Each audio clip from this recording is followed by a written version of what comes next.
Welcome to the video lecture series of cryptography and network security. I am your instructor, Dr. Ramesh Prajapati, and today we are going to learn the MAC based on hash function, or it is also called the HMAC. So let's start with the today's agenda. The first objective for HMAC structure. Right. So let's see. The first is objective of HMAC. So before going to start the objective, the first thing, the HMAC is derived from the cryptographic hash function. So now the one motivation behind this cryptographic hash function is the cryptographic hash function such as MD5 and the SHA generally executed faster in a software compared to the symmetric BLAS cipher. The next is the what is the disadvantage of HMAC, and second thing, why do we use HMAC? Because we have already seen the MAC, message authentication code, and second, there is a one drawback of message authentication code. Generally, in the case of MAC, we are applying the MAC function along with the key on a plain text message. After applying the hash MAC function, it generating a hash code, and this hash code is appended with the message and sent it to the receiver. Receiver is generated the another MAC and compared to the appended MAC. If both are equal, it means that the receiver received the message from the genuine person and has not been altered by any person. So that's why we are using the MAC, and MAC is provide the authentication and integrity of message. Now there is a two drawback of HMAC. The first attack is possible in a MAC is brute force attack. Second is a cryptanalysis attack. So then a brute force attack, again there are two types of attack is possible. The first attacking the key, and second is attacking the MAC. It means that in attacking key, the attacker can determine the MAC key, and then it's possible to generate the valid MAC value for any input. So this is the first attack, and here in this attack we are considering the brute force attack. Then second is a attack on a MAC. It means the attacking the MAC value. It means the attacker will try to generate the valid MAC for given message, or to find the message that matches a given MAC value. Second is a cryptanalysis. Cryptanalysis attack on a MAC algorithm try to exploit some properties of the algorithm to perform some attack. So these are the two type of attacks. So we will overcome this attack. We will see the HMAC, hash-based message authentication code. So next is what is the main objective of HMAC. So the first objective, to use available hash function without modification. It means that if already the hash function is there, then we have to use that hash function without any modification. The second,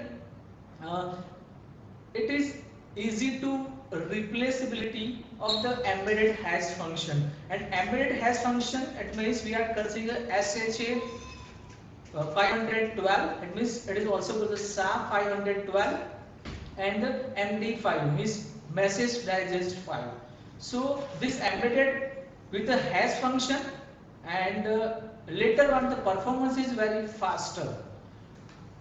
The next, here in HMAC we have to use the key and the hash function, right? In the previous MAC, message authentication code, we use the key as well as the MAC function, but in a hash function we could not use the key.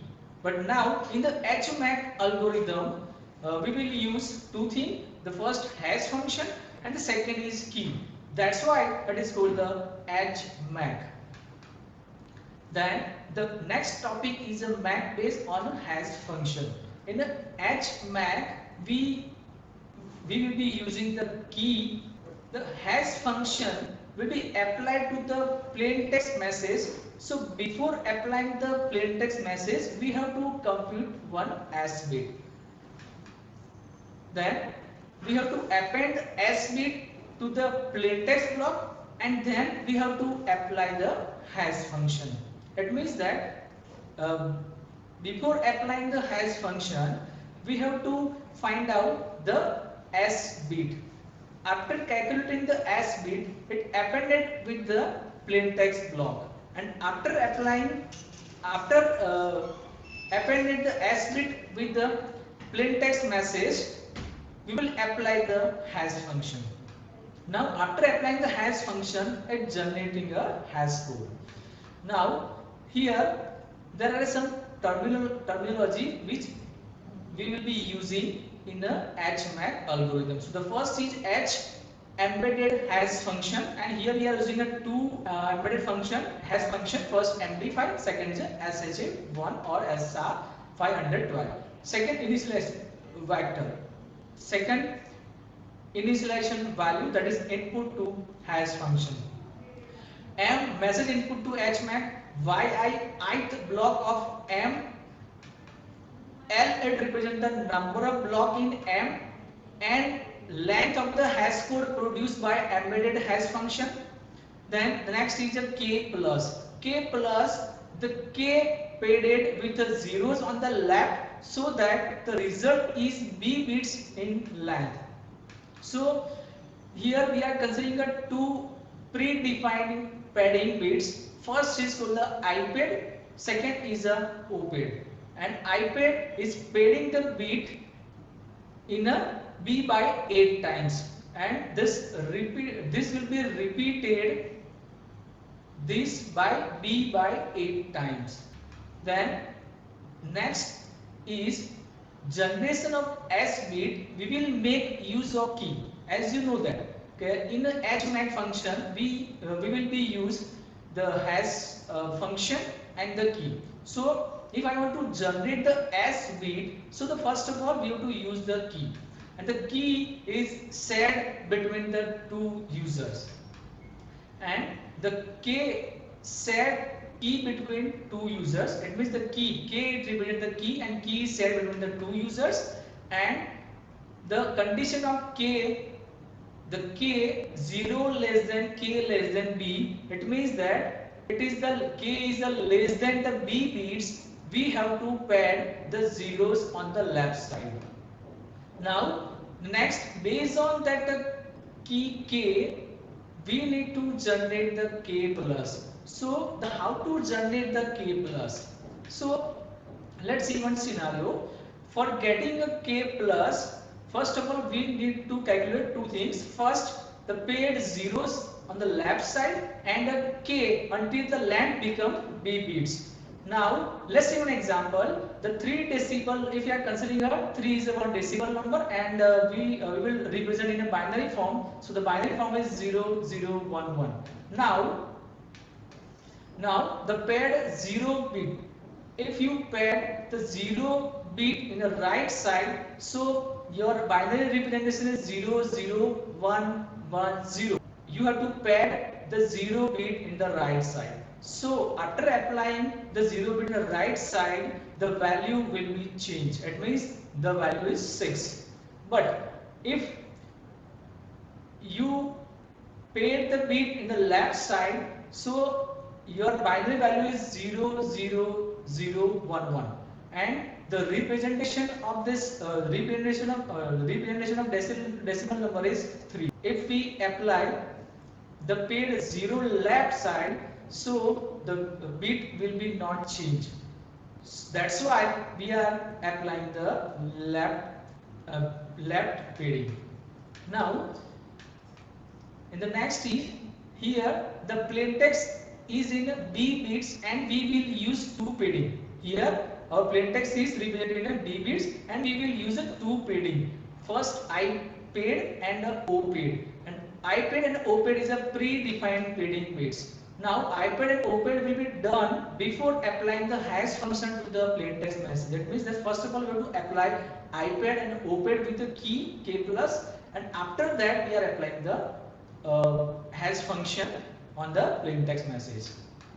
Now this scenario is called the pre-computed message. This scenario is called the pre-computed message. So let's see how to generate the B bit, or we can say that how to generate the S. Right? So there are various steps to generate the hash code. So the first step, append the 0 to the left and a k to create a B bit string k plus. It means that first the k plus, which is XOR with the IPAD.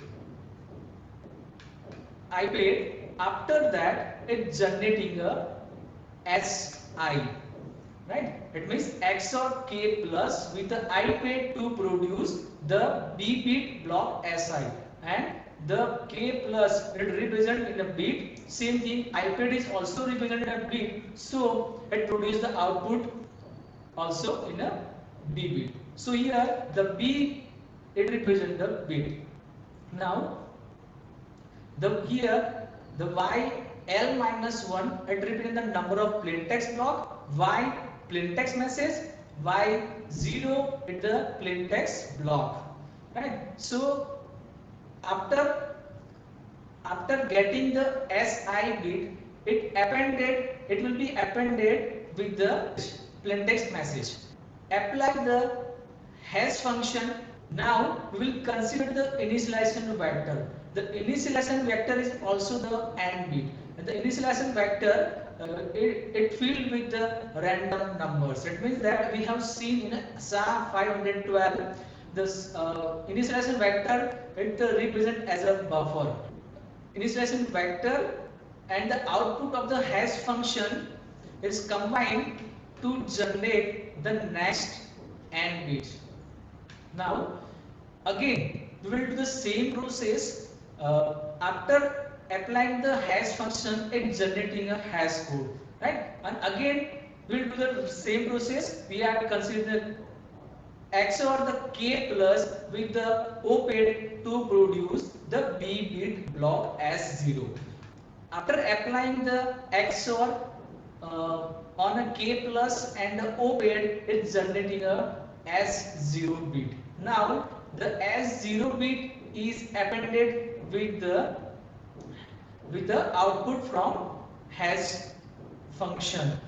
Append the hash result from the step 4 to S0. Now again we apply the hash to the string generated in the step 6 and output the result. It means that again we are applying the hash function on a appended message with the S0.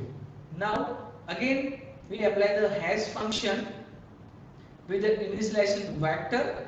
After applying the hash function, it's generating a AND bit. It means that here initialization vector is also the AND bit and the hash code is also the AND bit. And after applying the hash function, it's generating a AND bit hash code. So this is the procedure of HMAC. I hope you clear this idea. Thank you.